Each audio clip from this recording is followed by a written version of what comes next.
You guys, this Sierra, um, in the last clip from the last video, she wasn't lying about trusting in God and putting faith in God because a lot of miracles do happen when you are on your walk with God and obeying and doing what He says. She was telling no lies, and I believe every single thing that she is saying. God is a promise keeper, miracle worker. This is also the last and final part of Sierra's story time. Hope you guys enjoyed it like I did. Part 24 of Surviving Prison. So as y'all know, I had got out a lot within those 2 days by the grace of God. I don't know, what took over. It was just like I said, by the grace of God, I got out. I went to a different dorm. I did see the officer that I cursed out. I seen him around. He didn't say anything to me. He would look at me, like he wanted to say something, but he never did say anything to me. Neither did the lieutenant. So I was good, nobody, was messing with me. At this point, I got 2 months left. I'm literally counting down, like, not even a full 2 months. I'm getting ready to go home. So I'm trying to stay clear of any kind of trouble. God, I don't want no more tests. Lord, but if it is a test that's coming my way, Lord, please let me pass it. At this point, I'm excited. Like, I'm getting ready to go home. I be calling home every day, trying to make plans or whatever. My friend, she was like, she want to throw me a party, a welcome home party. So I was trying to prepare for that. It was a little drama in the midst of that because my best friend and one of my close cousins don't get along. They didn't like each other. And they had me stressed out my last month there. Like, I was really, really stressed out because my best friend was throwing me the party and she didn't want my cousin to come. The party is for me. However, I can't say, hey, I want such and such to be there if she's throwing it and it's at her, house or whatever. So it was a lot of drama with that. So I was stressed out, but I tried not to let that bother me because I was still focused on, coming home, but it did bother me.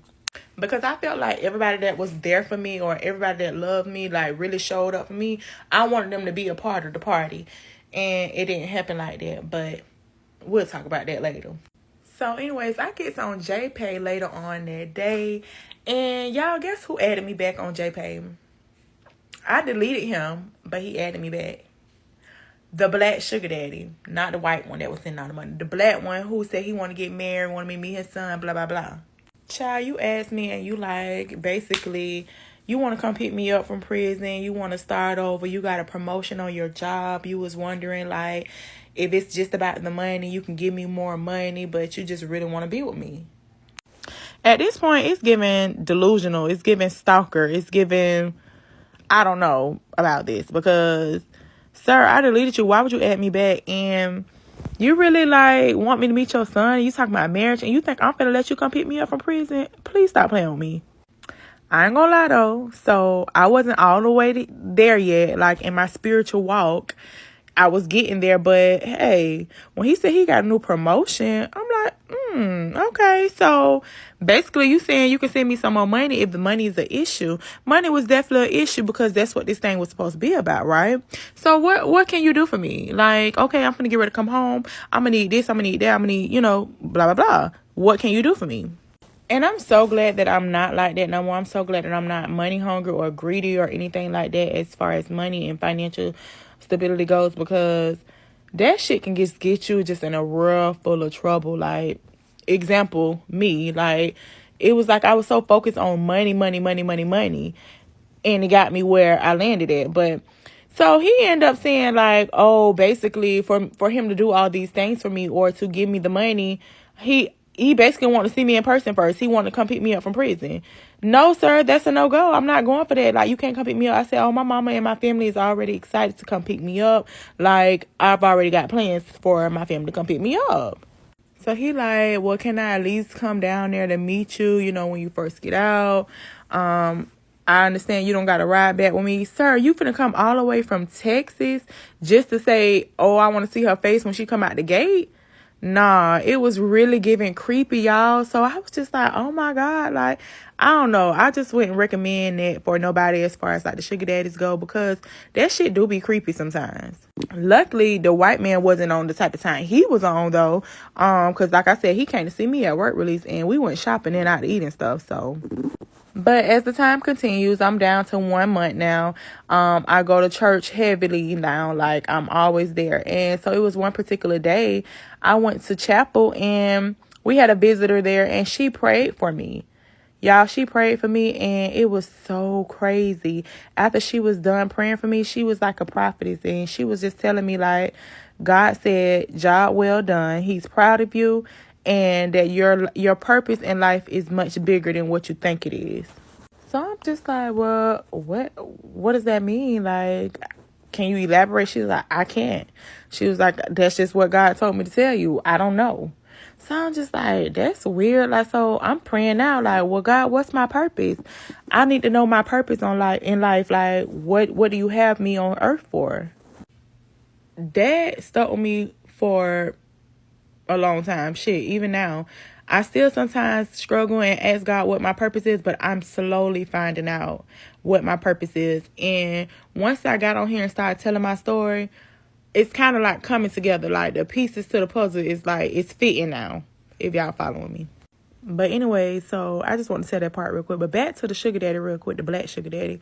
Do y'all know this man was so upset that I really told him like I had to stop messing with him? He literally called up to the prison and tried to get me in trouble. Like, it was like I can't win for losing. Like, it was always something. Mind y'all, he never sent me money at this particular prison. He sent me money when I was at the cupcake camp. Now, why would you call this particular prison? You told the people that my account was fraudulent, like the commissary account, that I was forcing him to put money in my account, that I threatened him, like, and it was fraudulent transactions basically. That was the craziest shit I've ever heard. So basically, they had locked my commissary account. So now I can't go to the store and shop. Now I'm pissed. Because, I mean, I do have 1 month left, but still, like, within this 1 month, I need my commissary. I ain't eating out the kitchen. So now my books are locked, and they do usually lock your account 2 weeks before you go home, but not this soon. So basically, they told me that my account was under investigation. It was under investigation until they, figured out, where the funds was coming from and all that. But you never sent funds at this particular prison. So why would you call these people and lie like that? Y'all, I was 38 high. I wanted to, like, literally, now I want you to come see me. I wanted you to come see me, and y'all forgive me. Please don't judge me. But I wanted him to come see me so I can see him in his face and spit right in his motherfucking face. I was so hot. But as they were looking at the transactions, they figured out, like, okay, well, they didn't see nothing coming from his name. And they opened my account back up because basically you lied. You can't say that the charges was fraudulent. They can't do anything that was done at another prison, first of all. Let's get that straight. But second of all, I was telling them, I said, if I'm being honest, ma'am, he was a sugar daddy that I met online. He did send me a couple dollars at the other prison, but it was nothing like that. And he offered, y'all can go through my JPay messages and read the messages where he offered to send me this money. So they did their investigation, looking through the messages and everything, and they cleared my account back. Like, they opened my account back up. That was crazy. But I say that to say, it was every time I turned around, it was always something. It was like the devil tried to get me in every way he could. Like, oh, I ain't get it this way. I ain't get in law. I ain't do this. I ain't do that. Let me use this. It never worked, though. Nothing could stick. Here's the season finale of Surviving Prison. Well, y'all, we made it. I am down to the day that I'm finna get ready to get out. Well, I'll say the day before I'm getting ready to get out. I can't sleep. I got bad anxiety. Like, I literally keep calling home. Like, I done call home. I done call everybody I can think of. My mama, my sister, my cousin, my friend. I done called everybody. I'm making sure everything right. Like, hey, what time y'all gonna be here? I don't know what time they're gonna release me. I'm praying that they release me early, but what time y'all gonna be here? Who all coming? So it was my mama, my baby sister, and two of my cousins that came to get me. I done took my shower. I ain't ate no dinner. I don't want nothing. I done cleared my lock. I done gave everything away. It's time for count, the last count. So I get ready to, they come around. I say my DC number, and I say for the last time, S62099 Washington. And everybody start clapping. Woo, yay! I literally did not get any sleep. So I probably slept about maybe an hour and a half. I probably went to bed about 4 a.m.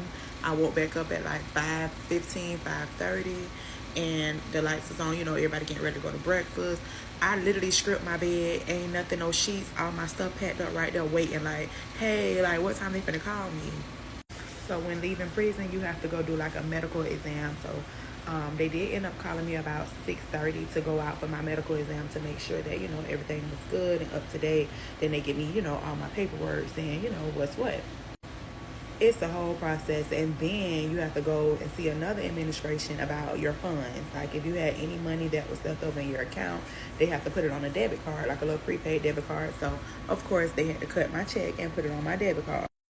And at this point, it's about like 7:30. I'm like, hey, like, what time I'm gonna get released? They like, well, Miss Washington, calm down. You got to do all your release paperwork, and then you'll get released. So once I was finished with that, they was like, "Do you want to go eat breakfast?" Breakfast? No, I don't want to eat no breakfast. They don't want to walk out of these gates. I want no breakfast. So I ended up going back to the dorm. I called my mama and I was like, "Hey, mom." She was like, "Hey, girl, we on the way." I was like, "On the way? Y'all ain't here yet?" She was like, "Girl, is you released yet?" I was like, "I don't know. I might be getting released like in 5 minutes." Knowing I'm not, but y'all need to be in the parking lot wait. So she like, "Girl, we on the way." So I hangs up or whatever. I go sit on my bunk, people trying to come over there and talk. I'm like, I don't really got no words, like, cause I got so much bad anxiety. Like, I was on the streets for a little while when I went to work release, but I wasn't there long enough to like feel the what I'm finna feel when I walk out these gates, knowing that I'm a free woman. Like, I don't gotta ever, ever, ever, ever experience that again. I don't never gotta see y'all again. Like, so you know what I'm saying? I was really, really, really excited, but I was excited but nervous. I literally was emotional. I was sitting on the bed, rocking back and forth, crying, like, and people coming over like, "What's wrong with you? Why are you crying?" I'm crying because I don't know how to feel right now. I'm crying because I waited so long to get to this moment and it's really here, and I don't know how to feel, so I'm emotional. I didn't know what to do but cry. So another hour passed by. It's 9 o'clock. I'm like, why they ain't called me yet? I keep going outside. I mean, going to the window looking like, because you can kind of see the parking lot from the dorm I was in. You can kind of see the parking lot. And I didn't see their car. So I called my mom. I'm like, hey, mom. She like, girl, don't fucking call me no more. We outside. So I'm like, y'all outside? I don't see y'all. She like, girl, I'm gonna hang up my motherfucking phone. I'm outside. So I'm like, well, ma, you might as well stay on the phone. Like, let's run these minutes up because, like, you ain't gonna never ever be able to use these minutes again because I'm finna go. Like, I never see this place again. So she like, Sierra, I don't want to talk. Get off my phone. Get off my phone. So I goes up to the bubble and I asked the officer that's on duty, like, hey, they not ready for me yet? Like, what's going on? He like, well, when they ready, because now he got an attitude. He was an old lazy one too. He's like, when they ready for you, they'll call me. When they call me, I'll call you. Thank you. Have a good day. And I'm just like, oh, I want to say that. But I ain't show out because guess what? At the end of the day, y'all can't hold me forever. Y'all gotta let me go. So it was cool. I was just like, anxious, like ready to go. So about 30 minutes later, they finally called me, Washington, pack it up. When y'all hear your name and pack it up, that's the best feeling, whether you in county, whether you in prison, that's the best feeling you were ever gonna hear when you in trouble and they say, pack it up. And it wasn't no need to pack it up, baby. My stuff was at the door waiting for y'all to call me. So everybody wanted to come around when they said, "Oh, see you later." And I'll see you later. Hey, y'all gonna see me later. Unless y'all in Jacksonville, then something like that. But y'all gonna see me later. But everybody wanted to come around, give me a hug, and say, "Hey, baby, I'm trying to get out the door. Y'all should have got y'all hugs. Y'all should have got y'all goodbyes out already. Because, baby, I'm trying to get out this door. See you later, bye. Not see you later, but bye." So my friend that was from Jacksonville, she was very emotional. Like she cried. She was super sad. She felt like she was so alone. But the girl, you got out 2 days after me. She was literally getting out 2 days after me. I got on the 6th, she got on the 8th. Like, chill, girl, baby girl, you getting out too. So at this point, the administration, they call me, I go in there and check in. They give me some more paperwork. They give me the clothes that, my mom gave them or whatever, because you have to check in and say who you're gonna pick up. And my mom gave them, my clothes that she picked me up in. As soon as I got those clothes, it felt like too surreal. Like I was just like, this is really happening. Like, am I really gonna put on street clothes? Like, this is crazy. Like it was a feeling that I can't kind of like I can't describe. Like I can't even describe the feeling. I had gained so much weight to it ridiculous. The outfit that my mom brought me, I could not even fit it. Like, but it was stretch. Like it was stretch material. Like the Nikes. It was like the Nike tights and a Nike long sleeve shirt or whatever. But I made it work because I wasn't staying there, and I don't care what I had to put on. I was out of there. The lieutenant basically was trying to talk to me and was just telling me like, going over paperwork and stuff like that. Giving me the debit card, telling me how to work it. I didn't hear anything. Like it was a blur. Like I didn't hear nothing. I was just like in a daze. Like, and she was like, "Hey, Miss Washington, you hear what I'm saying?" And she was like, "Because once you leave here, we can't activate the card. We can't tell you, anything about the card." Hey, yes, but I understand how to work a debit card. Trust me, if anybody know how to work a debit card, credit card, anything like that, it'll be me. I know how to. I know how to work it. Okay. But once I signed everything, it was final. And when the other lieutenant basically gave me a high five, I was like, "Hey, you made it out. We don't want to see you again." I was like, "Trust me, you won't." They opened them gates, y'all. They opened the gates, slid those gates open, and all I could do is I want to kiss the ground. I couldn't do nothing but cry. Like I was smiling so big, y'all. And it was like, "You're a free woman. All right, Miss Washington, take care." And I literally was walking so fast out the gates, like it was gonna come back and get me. I was walking so fast. And yeah, y'all, that's it. March 6th, 2022, your girl survived prison.